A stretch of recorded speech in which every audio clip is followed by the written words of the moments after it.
Eu lembro de tu ali logo depois do Mundo Canibal ali. Acho que no que acabou, tu começou a fazer uns vídeos, tinha uma cabeça... Exatamente, que era um manual de introdução à introdução. Eu lembro disso Eu aí. fazia um stand-up no formato de vlog, assim. Nessa época o vlog bombava muito, né? Bombava, cara. Bombava pra caramba. E aí começou a viralizar no Whats essas paradas, né, cara? O pessoal, Whats? o pessoal pegava trecho do vlog e viralizava pelo Whats, né? Pode crer. Eu lembro que tinha um cara que se vestia de personagem, lembra? Se vestia tipo de Deus. Aí ele falava como Deus, assim. Ah, não lembro não, Aí, Zé. tipo, tinha um outro que aí se vestia, sei lá, de morte. Aí ele falava como se fosse a morte. Mas era tipo um vlog também com um textinho de ligado. stand-up, pá, um punch, pá, uma atrás da outra. Uma atrás da outra, pá, aquele lance de corte, você tira todo o respiro, né? Deixa bem Isso. Mas enxuga. tu fazia o que no Mundo Canibal? A gente criou, né? Eu e os biólogos, a gente criou o Mundo Canibal. Tu dublava também? Tu dublava, fazia roteiro. Agora o desenho era o Rodrigo e a animação era o Ricardo. Pode crer. Ele falava, eles vieram aqui, davam um trabalho, né? Tu fazia o quê? Tu fazia o roteiro? Vocês deram bebida pra eles, não pode dar bebida pra eles, cara. Ainda Lá bem. no meu a gente bebeu todo mundo, ficou uma zona, velho. Não, no nosso eles não bebeu, não. Não? Não. Então vocês perderam 70% do Do que poderia potencial. ter sido, cara. Meu Deus do céu. Não, e eles falaram, tem que ir outra vez. Que, É. que daqui já ia um pra outro. E eu acho... Eles abriram o podcast agora. Abriram. Eles vieram aqui falar que iam Falar abrir, que pá. abria.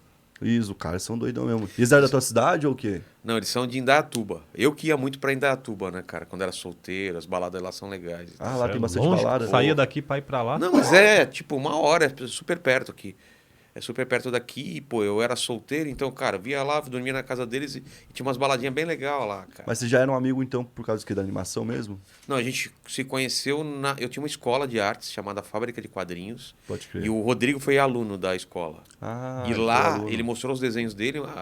Eu tenho essas animações. Eu falei, ó, eu tenho esses personagens. Eu fazia, eu morei em Manaus 2 anos e tinha os Canibites, que era uma tribo canibal da Amazônia. Pode Que eu crer. publicava na Folha de São Paulo, umas paradas assim.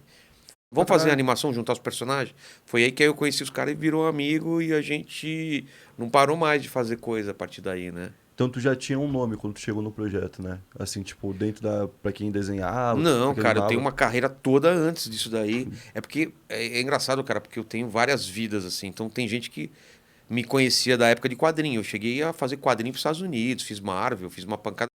Eu fiz parte de uma geração que a gente invadiu. É a geração de brasileiros que invadiu os Estados Unidos. Eram 15 desenhistas, mais ou menos, que do nada começaram a desenhar pros Estados Unidos, fazendo os principais títulos. E a galera começou a falar, cara, quem são esses caras? E a gente usava pseudônimo, né? Para os americanos não saber que a gente era brasileiro e não ter preconceito, pelo menos era o que os agentes da gente falavam. Então era Roger Vilela em vez de Rogério Vilela, Roger Cruz, Mark Campos, Algo que fosse Mark mais Deodato, que aí a galera não sabia que era brasileiro, achava que era americano, não teria preconceito. E depois a gente descobriu que não tinha nada a ver, você poderia usar seu nome que não tinha nada a ver. Mas você Senão chegou o a Arnold trabalhar também, Schwarzenegger né, não fazia sucesso, né? Você chegou a trabalhar lá ou só daqui? Não, sempre daqui. Todo mundo trabalhava daqui. O Danilo não trabalhou pra MED? Pra Na época média, também. fiz coisa pra média também. Tu também fez? Fiz.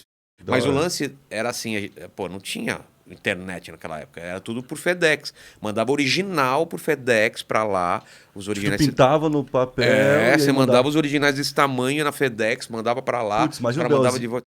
Trampo, Os B.O. que velho. não podia dar, tipo, se amassasse já era um Não, B.O. perderam o original meu, os caras tinham seguro. Doideira. E, tipo, como que a Marvel chegou em tu nessa época que não tinha internet? Tinha gente, né? Tinha uns caras assim, Art Comics era um estúdio que fazia. O que eles faziam? Eles pegavam material que vinha da Marvel e da DC e tal, e transformava aquele material para os formatinhos da Abril, porque as revistas aqui eram menores do que as revistas dos Estados Unidos. Então tinha que adaptar. Então tinham vários artistas que retocavam esse material dos americanos para poder caber na revistinha menor.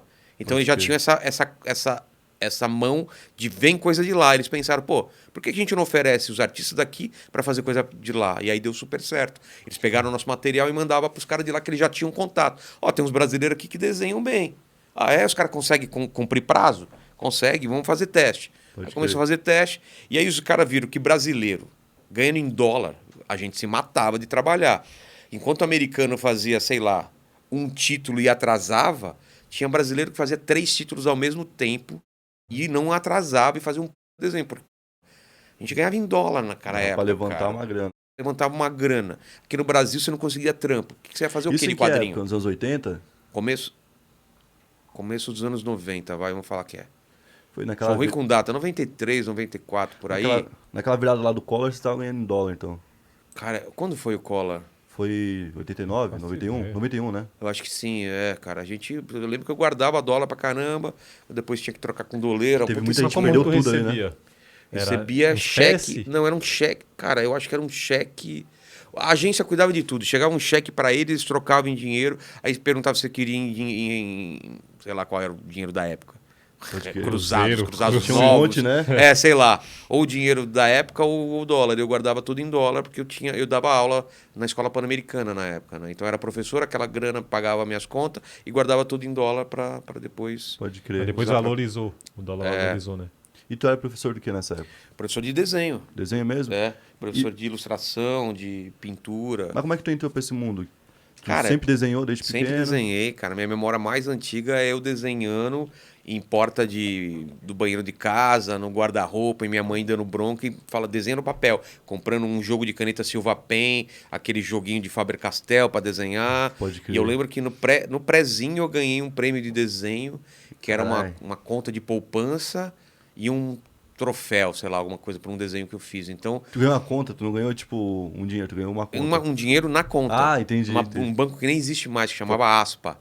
Era uma grana na poupança e mais um troféuzinho. Aí meu pai se ligou, falou, pô, esse moleque desenha. Ele começou a incentivar eu a desenhar. Então era o futebol, o desenho, que meu pai era jogador de futebol. Teu pai E tinha jogou largado, jogou no Penapolense, treinou no Corinthians e tal. Da hora. E teve que largar por minha causa, né? Porque eu nasci, aí ele trabalhava de metalúrgico lá em São Bernardo, né? Sou de São Bernardo. Pode crer. E aí, meu pai tinha esse sonho de eu ser jogador de futebol. E aí ele viu, quando eu comecei a desenhar aqui, ele ficou meio frustrado por um lado, mas ficou feliz por outro, né? Que tinha um futuro, tinha um caminho, né? Eu cheguei a treinar no Santo André, fazer teste lá. Ah, você jogava bem, então? Jogava bem, mas, cara, eu acho que não...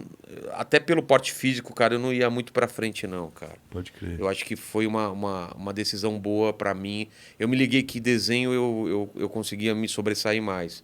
E adorava, né? Então eu foquei no desenho e, tipo, com 18 anos eu tava dando aula na própria Pan-Americana lá, que eu estudei lá 2 anos, 3 anos, e eu já virei professora com 17, 18 anos, tava dando aula já. Então é tipo o maior prodígio, então, né? Quando Tu já escrevia pra Folha nessa época também ou foi logo em seguida? Folha eu acho que foi por aí também, lá pros 17, 18 anos. Tu escrevia não, tu desenhava? Eu comecei a trampar com 14 numa agência, ao mesmo tempo que eu estudava, depois eu virei professor e, tipo, já comecei, também 19 anos mandei coisa para os Estados Unidos, então, assim, tudo foi muito rápido. Por isso que hoje eu vejo a quantidade de coisa que eu fiz, porque eu comecei muito cedo, né, cara? E, tipo assim, quando tu fazia os canibais lá, tu tinha que criar o textinho roteiro, também, o roteiro e tal. Que é um pique de stand-up já, se eu for pensar. Sim. Pensa bem, são 3 quadros. Você prepara a piada, você deixa ela mais confusa e depois arremata no final. Sim. É um texto de stand-up. Você fala assim, minha mulher adora e falar o celular ao mesmo tempo. O problema é que quando ela desliga o telefone na minha cara. É um texto de um stand-up que você pode transformar em tirinha, entendeu? Sim.